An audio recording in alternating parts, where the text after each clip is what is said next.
semuanya, kenalin aku Wulandari dengan NIM C1C021268. Pada video kali ini aku akan ngasih tahu kalian tentang pengantar akuntansi keperilakuan.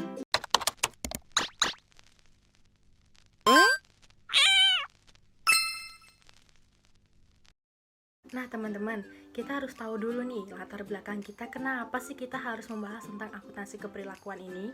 Nah, jadi di sini aku mencoba menjelaskan kepada kalian ya. Jadi, akuntansi keperilakuan ini merupakan cabang akuntansi yang mempelajari hubungan antara perilaku manusia dengan sistem akuntansi. Nah, akuntansi sendiri sekarang itu semakin diperlukan oleh semua sektor dan semua bidang, seperti yang kita tahu. Nah, keperilakuan organisasi ini pada hakikatnya mendasarkan kepada kajian ilmu perilaku itu sendiri, akar ilmu psikologi ya, yang dikembangkan dengan pusat perhatiannya pada tingkah laku manusia dalam organisasi. Nah, setelah kita mengetahui tentang latar belakang kita kenapa harus belajar ini, kita lanjut ke pokok pembahasannya. Nah, selanjutnya pokok pembahasan. Nah, apa sih pokok pembahasan kita pada video kali ini? Jadi, yang pertama kita akan membahas tentang pengertian apa yang dimaksud dengan akuntansi keperilakuan. Yang kedua, ruang lingkup, bagaimana ruang lingkup akuntansi keperilakuan itu sendiri. Nah, yang ketiga, aspek-aspek, apa sih aspek-aspek akuntansi keperilakuan? Dan yang keempat, landasan dan pendekatannya. Dan bonus buat kalian nih, aku bakal jelasin tentang sejarah akuntansi keperilakuan. Oke, kita langsung aja masuk ke materi pertama, yaitu tentang pengertian. Nah, kita sudah masuk ke materi pengertian akuntansi keperilakuan. Teman-teman pasti udah tahu bahwa akuntansi itu bukanlah sesuatu yang statis, tetapi akan selalu berkembang sesuai dengan perkembangan lingkungan akuntansi, serta kebutuhan organisasi akan informasi yang dibutuhkan oleh penggunanya. Berdasarkan pemikiran tersebut, akuntansi keperilakuan modern menganggap manusia dan faktor sosial secara jelas didesain dalam aspek-aspek operasional utama dari seluruh sistem akuntansi. Akuntan secara berkelanjutan membuat beberapa asumsi nih mengenai bagaimana mereka membuat orang termotivasi, bagaimana mereka menginterpretasikan dan menggunakan informasi akuntansi, dan bagaimana sistem akuntansi mereka sesuai dengan kenyataan manusia dan mempengaruhi organisasi. Nah, penjelasan tersebut tadi menunjukkan adanya aspek keperilakuan pada akuntansi baik di pihak pelaksana, yaitu pihak penyusun informasi, maupun dari pihak pemakai informasi akuntansi. Pihak pelaksana, yaitu penyusun informasi akuntansi, adalah seseorang atau kumpulan orang yang mengoperasikan sistem informasi akuntansi dari awal sampai terwujudnya laporan keuangan. Nah, ada pun juga kerangka akuntansi keperilakuan. Kita harus tahu nih, kerangka akuntansi keperilakuan ini nih tersusun dari apa sih? Nah, jadi yang pertama, akuntansi keperilakuan itu tersusun dari memahami dan mengukur dampak proses bisnis terhadap orang-orang dan kinerja perusahaan. Nah, yang kedua, mengukur dan melaporkan perilaku serta pendapat yang relevan terhadap perencanaan strategis. Nah, yang ketiga, mempengaruhi. Mempengaruhi apa? Mempengaruhi pendapat dan perilaku guna memastikan keberhasilan implementasi kebijaksanaan perusahaan. Nah, kita lanjut ke materi kedua, yaitu tadi tentang apa? Ya, tentang ruang lingkup. Ruang lingkup akuntansi keperilakuan itu ada 3. Yang pertama, mengkaji tentang tingkah dan perilaku manusia. Yang kedua, mengkaji pengaruh dari adanya sistem informasi. Dan yang ketiga, menjelaskan dan memprediksi tindakan dan juga perilaku. Nah, setelah kita mengetahui tentang ruang lingkup, kita lanjut ke materi selanjutnya, yaitu aspek akuntansi keperilakuan. Baik, selanjutnya kita sudah masuk ke materi aspek-aspek akuntansi keperilakuan. Sebelumnya, teman-teman udah pada tahu nggak nih, apa aja aspek-aspek dari akuntansi keperilakuan? Dan ada berapa sih aspeknya? Yuk, ada yang tahu nggak? Ya, bener banget. Jadi, aspek akuntansi keperilakuan ini ada 5. Itu menurut Shipp dan Lewin. Menurut Shipp dan Lewin, 5 aspek penting dalam akuntansi keperilakuan itu terdiri dari yang pertama, catat ya, teori organisasi dan keperilakuan manajemen. Yang kedua, penganggaran dan perencanaan. Yang ketiga, pengambilan keputusan. Dan yang keempat, pengendalian. Serta yang terakhir ada pelaporan keuangan. Kita akan bedah satu-satu dan bahas. Oke, kita akan membahas tentang yang pertama dulu, yaitu teori organisasi dan keperilakuan manajemen. Nah, teori organisasi modern ini mempunyai perhatian dalam menjelaskan perilaku komponen entitas perusahaan sebagai dasar untuk memahami tindakan dan motif-motif mereka. Teori organisasi modern memandang adanya interaksi antar elemen organisasi untuk mendukung tujuan organisasi. Organisasi adalah sebuah entitas yang lengkap. Selanjutnya, kita akan membahas tentang aspek yang kedua, yaitu penganggaran dan perencanaan. Fokus dari aspek ini adalah formulasi tujuan organisasi dan interaksi perilaku individu. Nah, beberapa dimensi itu penting dalam aspek ini adalah proses partisipasi penganggaran, level kesulitan dalam pencapaian tujuan, level aspirasi, dan adanya konflik antara tujuan individual dengan tujuan organisasi. Selanjutnya, aspek yang ketiga tadi kalau teman-teman udah mencatat, yaitu tentang benar, pengambilan keputusan. Nah, fokus dalam bidang ini adalah teori-teori dan model-model tentang pengambilan keputusan. Ada teori normatif, paradoks, dan model deskriptif dalam pengambilan keputusan. Nah, yang keempat, pengendalian. Aspek pengendalian ini sangat penting dalam organisasi. Semakin besar organisasi, memerlukan tindakan pengendalian yang semakin intensif. Pengendalian selalu dihubungkan dengan pengukuran kinerja dan adaptasi individu terhadap pengendalian. Yang terakhir tadi ada pelaporan keuangan.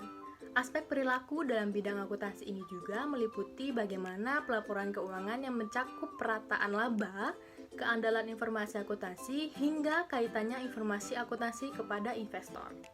Nah, selanjutnya kita akan membahas tentang landasan teori dan pendekatan akuntansi keperilakuan. Ada dua nih, yang pertama dari pendekatan normatif ke deskriptif dan pendekatan universal ke pendekatan kontingensi. Kita akan bahas yang pertama dulu ya. Jadi dari normatif ke deskriptif.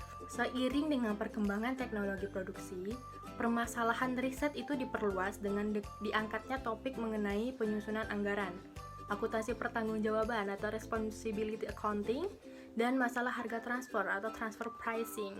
Meskipun demikian, berbagai riset tersebut masih bersifat normatif, yaitu hanya mengangkat permasalahan mengenai desain pengendalian, manajemen dengan berbagai model seperti arus kas yang diskonto, atau kita sebut discount cash flow, atau pemrograman linear atau linear programming, guna membantu manajer membuat keputusan ekonomi yang optimal, tanpa melibatkan faktor-faktor lain yang mempengaruhi efektivitas desain pengendalian manajemen, seperti perilaku manusia, serta kondisi lingkungan organisasi. Nah, sejak tahun 1950-an, tepatnya itu DC Agraris menerbitkan risetnya pada tahun 1952 tentang desain riset akuntansi manajemen itu mengalami perkembangan yang signifikan dengan dimulainya usaha untuk menghubungkan desain sistem pengendalian manajemen suatu organisasi dengan perilaku manusia. Nah, sejak saat itu nih, desain riset lebih bersifat deskriptif dan diharapkan lebih bisa menggambarkan kondisi nyata yang dihadapi oleh para pelaku organisasi. Nah, yang kedua ada dari pendekatan universal ke pendekatan kontingensi. Riset akuntansi keperilakuan pada awalnya itu dirancang dengan pendekatan universal. Riset akuntansi keperilakuan pada awalnya dirancang dengan pendekatan universal atau universalistic approach, seperti riset Argyris pada tahun 1952, Hepworth 1972, dan Otley pada 1978. Akan tetapi, pendekatan ini memiliki banyak kelemahan, sehingga muncul pendekatan lain yang selanjutnya mendapat perhatian besar dalam bidang riset, yaitu pendekatan kontingensi atau contingency approach. Nah, berbagai riset yang menggunakan pendekatan kontingensi ini dilakukan dengan tujuan mengidentifikasikan berbagai variabel kontingensi yang mempengaruhi perancangan dan penggunaan sistem pengendalian manajemen. Secara ringkasnya, berbagai variabel kontingensi ini mempengaruhi desain sistem ya, teman-teman, pengendalian manajemen, dan ini adalah beberapa poinnya. Dan ini ada beberapa poinnya. Yang pertama, ketidakpastian. Yang kedua, teknologi dan saling ketergantungannya. Yang ketiga, industri, perusahaan, dan unit variable. Dan yang keempat ada strategi kompetitif. Dan yang kelima yaitu faktor-faktor yang dapat diamati. Nah, kompleksitas desain riset ini menggunakan pendekatan kontingensi dan bisa dibagi dalam 4 tingkatan. Yang pertama, tingkatan menghubungkan satu variabel kontingensi dengan satu variabel sistem pengendalian. Nah, yang kedua, menguji interaksi antara satu variabel kontingensi dan satu variabel sistem pengendalian. Nah, yang ketiga, menguji interaksi antar satu variabel kontingensi dengan lebih dari satu variabel sistem pengendalian. Yang keempat, memasukkan berbagai variabel kontingensi untuk menentukan desain pengendalian yang optimal. Nah, bonus buat kalian-kalian ini aku akan menjelaskan tentang perkembangan akuntansi keperilakuan. Oke, kita lanjut. Oke, kita masuk ke perkembangan akuntansi keperilakuan. Dari riset, akuntansi keperilakuan merupakan suatu bidang baru yang secara luas berhubungan dengan perilaku individu ya, sesuai dengan penjelasan tadi. Nah, kelompok dan organisasi bisnis ini terutama yang berhubungan dengan proses informasi akuntansi dan audit. Riset akuntansi keperilakuan ini merupakan suatu fenomena baru yang sebetulnya dapat ditelusuri kembali pada awal 1960-an.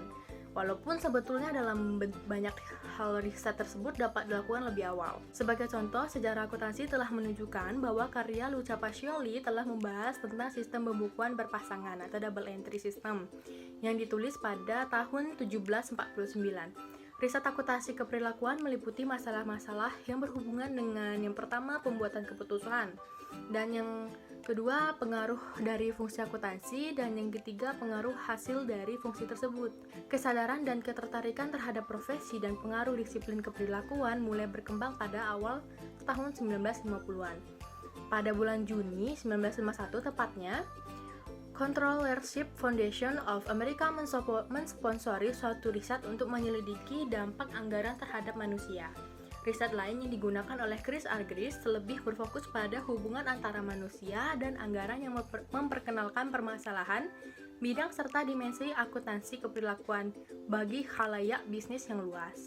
Selain itu, hasil riset dari Maslow, MC Gregor, dan Likert telah banyak mempertimbangkan studi mengenai aplikasi ilmu pengetahuan keperilakuan dalam bisnis.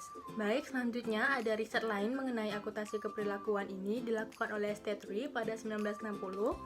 Dalam disertasinya di Carnegie Mellon University, ia telah menggali pengaruh anggaran motivasional atau motivational budget dengan menggunakan suatu eksperimen analog. Selanjutnya disusul oleh karya Benston 1963 serta Churchill and Cooper 1965 yang memfokuskan pada akuntansi manajerial dan pengaruh fungsi akuntansi pada perilaku. Dan masih banyak lagi riset-riset lainnya dalam sejarah perkembangan akuntansi keperilakuan. Baik teman-teman, segitu dulu untuk materi pengantar akuntansi keperilakuan. Kita akan ketemu lagi di materi kedua pastinya. Tapi untuk materi pengantar akuntansi keperilakuan kita cukupi sampai di sini aja. Semoga ilmunya bermanfaat dan penyampaian aku juga bisa mudah dimengerti. Dan saya Wulandari pamit undur diri. Wassalamualaikum warahmatullahi wabarakatuh.